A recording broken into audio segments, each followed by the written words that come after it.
మా కాలనీ సమస్యలను పట్టించుకోండి మహాప్రభు అంటూ చేచెర్ల మండల కాలనీవాసులు ఆవేదన వ్యక్తం చేస్తున్నారు.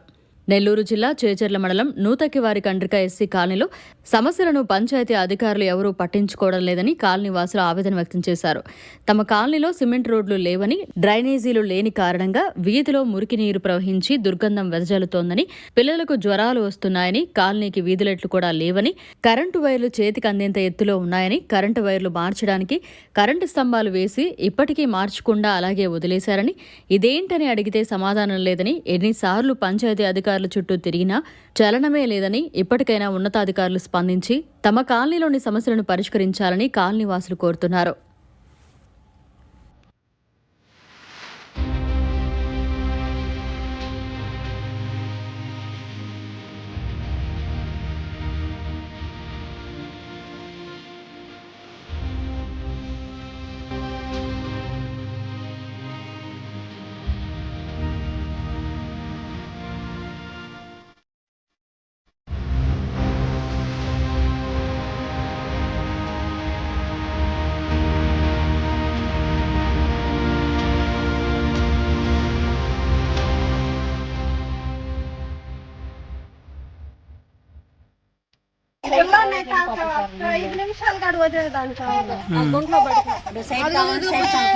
నీళ్లు ఇంక నీళ్లు ఏం చేస్తారు? ఇంకా వాళ్ళ మీద పోతే మా ఇంటి మీద రాణిస్తున్నారు నీళ్ళు అంటారు. అందుకని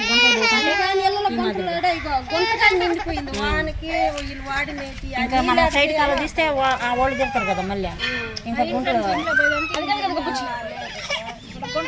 మొన్న గాలికి ఇల్లు పడి ఇల్లా అది అట్లే ఉంది ఇల్లు కూడా. సార్ అక్కడ వచ్చి చూడండి సార్, అక్కడ వచ్చి ఇంటి చూడండి మరి ఘోరంగా ఉంది. మాది ఎన్వి కండ్రిక, నా పేరు కృష్ణవేనమ్మ. ఇక్కడ రోడ్లు బాగుండటం లేదు, ఎవరు చర్యలు తీసుకోవటం లేదు. ఆఫీసర్స్ ఇచ్చిన కూడా చూసి వెళ్ళిపోతున్నారు. స్తంభాలకి లైట్లు ప్రాబ్లం ఉంది. ఈ డ్రైనేజ్ కాలువలు లేవు మాకు, సైడ్ కాలువలు. దోమలు, ఈ పిల్లలకి జ్వరాలు వస్తున్నాయి. అధికారులకు చెప్పారా? చెప్పాను సార్, ఎవరో చర్యలు తీసుకోవటం లేదు. సచివాలయంలో చెప్పారా? చెప్పారంట. గౌదిరెడ్డి ఎమ్మెల్యే వస్తే ఇక్కడికే అందరూ చూసుకొని పోతున్నారు కానీ ఎవరు చర్యలు తీసుకోవడం లేదు. నమస్కారం సార్, మాది ఎన్వి కండ్రిక. మాకు 10 సంవత్సరాల నుంచి రోడ్లు లేవు, డ్రైనేజీ ఎక్కువగా ఉంది. మురికి కాలం వల్ల పిల్లలకి హెల్త్ బాగాలేకుండా వస్తుంది. లైట్లు స్తంభాలు, కరెంట్ వైర్లు ఎలా అంటే అలా ఉన్నాయి. వాటిని అన్ని చూసుకోవాలని రోడ్లు పోసుకున్నారు, మిద్దెలు కట్టుకుంటున్నారు. ఇంకా మరి యానాతోళ్ళకి ఏమొస్తే ఇంకేం ఉంటాయో, ఇంకేదో ఒక పథకం వస్తే అవి కూడా వాడేసుకుంటారు ఊళ్ళో ఉన్న రైతులు. ఇంకా నా దేవస్థంగా దిగబారిపోయి ఉన్నారు ఊళ్ళో ఉన్న రైతులు. ఇప్పుడు ఇంత మురుగుంట్లో ఉన్నాయి, ఊళ్ళో ఉన్నాయి ఈ విధంగా మురుగుంట్ల. మరి వాళ్ళకి మళ్ళీ సొంతంగా రోడ్లు ఉన్నాయి కదా, మరి ఈ విధంగా వాళ్ళకి ఉండించుకుంటే వాళ్ళకి తెలుస్తుంది కదా బాధ. మాట్లాడితే వాళ్ళకి రావాల్సిన పథకాలన్నీ ఎగరగొట్టేస్తారు. ఎవరన్నా ముందుకు వచ్చి మాట్లాడితే వాళ్ళు రేషన్ కార్డులు ఎగరగొట్టడం, వాళ్ళు కూర్చుని నెల స్థలాలు ఎగరగొట్టడం. ఆ పుడింగ్ అయిపోయింది, ఏం పుడింగ్ అది అయినా అవసరం మాకు లేనేటి అడుగుతాము. ఉన్నట్టు మీ సొమ్ము ఏమని అడిగాము మేము? మాకు రావాల్సిన పథకాలు ఈ మనీ అడుగుతున్నాం కానీ మీ ఇళ్ళలోటి మీ బంగారం నాణ్యం అడగలేదు కదా. మరి మీరు ఈ విధంగా ఉంటే ఊళ్ళో మీరు రైతులు కానీ సర్పంచులు కానీ మీరు గమ్ముకుంటారా? ఎవరు ఉండరు కదా. మరి యానాదాలు అంటే కేటజాతి వాళ్ళైనా లేకుంటే దిగజారిన వాళ్ళైనా ఎందుకు ఈ విధంగా? ఈ సందున అసలు పట్టించుకోవట్లేదు సార్ మమ్మల్ని. అసలుకి ఏం రావాలో ఈ టీడీపీ వాళ్ళు వచ్చిందని ఈ జగన్ వాళ్ళు ఇంకా కొద్ది రోజులు వాళ్ళకి ఉండదు కదా ఇంకా పథకం. ఈ కొద్ది రోజులు ఏం చెయ్యాలి కదా, చేయాల్సిన పనులు లైట్లు కానీ ఇంకేదన్నా పోయినా చేసి. ఏ పార్టీ వాళ్ళు ఇబ్బంది పెడుతున్నారు ఇప్పుడు? ఈ జగన్ పార్టీలో ఉన్న వాళ్ళే వాళ్ళే కదా ఇప్పుడు సర్పంచులుగా ఉండేది. వాళ్ళే చెయ్యాలి కదా. ఇప్పుడు ఏం వచ్చినా ఎక్కడ వచ్చినా కానీ ప్రతిదీ వాళ్ళే చూసుకోవాలి కదా. ఈ టీడీపీ వాళ్ళకి అధికారం వచ్చి వాళ్ళు నిలబడేయాలి దాకా ఇప్పుడు ఉన్న వాళ్ళే చూసుకోవాలి కదా. మరి వాళ్ళు ఇప్పుడు వాళ్ళు గెలిపించుకున్నారు కదా, వాళ్ళు చేస్తారంటే వాళ్ళ చేతుల అధికారం రాలేదు, ఇంక వాళ్ళు ఏం చేస్తారు? ఇప్పుడు వీళ్ళు ఉన్న వాళ్ళు అంటే మాకేం సంబంధం లేనట్టుగా ఇప్పుడు ఈ విధంగా మమ్మల్ని హింసిస్తుంటారు. కరెంట్ లేకుండా అసలు ఒక్క లైట్ వెలగదు. అసలు వర్షం అయితే అసలు నడవలేరు, ఒక లైట్ వెలగదు. ప్రతి ఇంట్లో ఇదే మురుగు గుంటలలో నీళ్లు ఇంట్లో పట్టుకున్నాయి. ఈ కరెంట్ లైన్లు చూడండి ఎంత కిందకున్నాయో. వర్షం వస్తుందంటే చిన్న పాపలు ప్రతి ఇళ్ళ మీద ఉన్నాయి.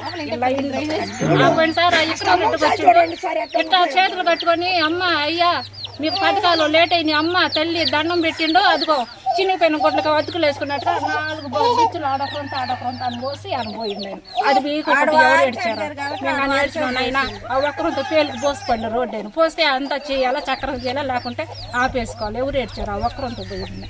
ఆ రోడ్డు పోసారు అదేనంటే అలా ఆయన నడుస్తాడు ఆ రోడ్డు మీద ఇలా ఆయన నడుస్తారు. రోడ్డు పోసినప్పుడు నడవకుండా ఏం చేస్తారు? కాళ్ళు నెత్తురు పెట్టుకొని పోతారా? ఇది రాజకీయం చేసేది ఊళ్ళో నాయకులు. వాళ్ళ పార్టీ వాళ్ళు మెయిన్ రోడ్డు వరకే ఉండేది. అది ఒక్కరంతా పోసారు. 5 పోస్తే 5 అటుపక్క ఓట్లు అయిన వాళ్ళు 5 నడవకూడదు. అందుకని నా పక్క రోడ్డు ఆపేశారు. ఈ పక్క ఈ తోళ్ళు కూడా ఇంక అటు పక్క ఓట్లు వేయలేదు ఈ పక్క కూడా ఆపేశారు. అదంటయ్యా రాజకీయం. అటు చేయమని చెప్పాడు ఆ జగన్ ఈ నాయకులకి, ఇక్కడ చేసే నాయకులకి అది చెప్పారనమాట. ఈ ఊళ్ళో ఉండే నాయకులకి జగన్ అనబల్లే ఊళ్ళో ఉండే నాయకులు చేస్తున్నారు. పోయినసారి అడగల నేను, ఈసారి మాత్రం ఖచ్చితంగా ఊళ్ళో ఉండే వాళ్ళే ఈ సంఘానికి రావాల్సిన పథకాలన్నీ తీసేసారు. ఈ సంఘంలోకి వచ్చిన అనాథులకు వచ్చిన సంఘంలో వచ్చిన పథకాలన్నీ ఊళ్ళో వాళ్ళకి దింగి చేసుకొని పెద్ద పెద్ద ఇల్లులు కట్టుకుంటున్నారు. ఇప్పుడు నేను అది మాట్లాడానని పోయినసారి నాకు వచ్చిన ఇల్లు కూడా లేకుండా ఇల్లే లేదు, ఇల్లు లేదు, ఏమీ లేదు. నాకు వచ్చిన ఇల్లు ఫ్లాట్ కూడా వేరే వాళ్ళకి ఫోన్లు చేసి పిలిపించి కొత్తగా వచ్చిన వాళ్ళకి ఇల్లులు ఇచ్చారు. కానీ ఇప్పుడు మా తాతలు మా అమ్మోళ్ళు ప్రతి ఒక్కరు ఈ ఊళ్ళోనే పుట్టారు. వాళ్ళకి అందరికీ ఉండేవి. నాకు మాత్రం ఇల్లు లేదు, ఏమీ లేదు. నేను అది మాట్లాడాను. నాకు వచ్చిన ఫ్లాట్ కూడా తీసి ఇంకొకరికి ఫోన్ చేసి వాళ్ళకి ఇచ్చింది. ఉన్న వాళ్ళకి ఇచ్చారు, లేని వాళ్ళకి ఉన్నోళ్ళ ఇంట్లోనే 2-3 ఇల్లులు కాపురాలు పెట్టుకొని ఇళ్లలో ఉండరు. అట్లాంటి వాళ్ళకి మాత్రం అట్లాంటి వాళ్ళకి మటుకు ఇవ్వాలి. అది బయట వచ్చిన వాళ్ళకి మటుకు ఇచ్చున్నారు. 2 ఇల్లులు ఉన్న వాళ్ళకి మాత్రం ఇచ్చారు. ఒక్కొక్క ఇంట్లో 3 ఫ్యామిలీలు ఉన్నారు. లేని వాళ్ళకి మాత్రం ఏమీ లేదు. నేను ఎన్నో సంవత్సరాల నుంచి ఉన్న మా అమ్మోళ్ళు ఇక్కడే పుట్టారు, వాళ్ళు ఇక్కడే పెరిగారు, మేము ఇక్కడే ఉన్నాము. నాయన ఒకసారి జానటి స్థలం ఏంటి నాయన, నాకు 2 బిడ్డలు ఉన్నారు, ఏమీ లేదు, ఏ ఆధారం లేదు, తల్లి లేదు, తండ్రి లేరు, ఎవరు లేరు, ఒక జానటి స్థలం ఏంటంటే రాసినని చెప్పి ఫ్లాట్ రాసి ఇట్లా మన రోడ్డు కాడ మాట్లాడాలని దాన్ని ఎగరగొట్టేసి ఏరో మళ్ళీ కొత్తగా ఇల్లులు కట్టించుకోరు. ఆ పైకాలని అక్కడ కాడ ఉండరు, అక్కడ వాళ్ళు కాడ వచ్చి ఇక్కడ ఇల్లులు కట్టించుకున్నారు. అట్లా ఓన్ ప్రభుత్వం నడుస్తుంది కానీ మాకేం జరగలేదు.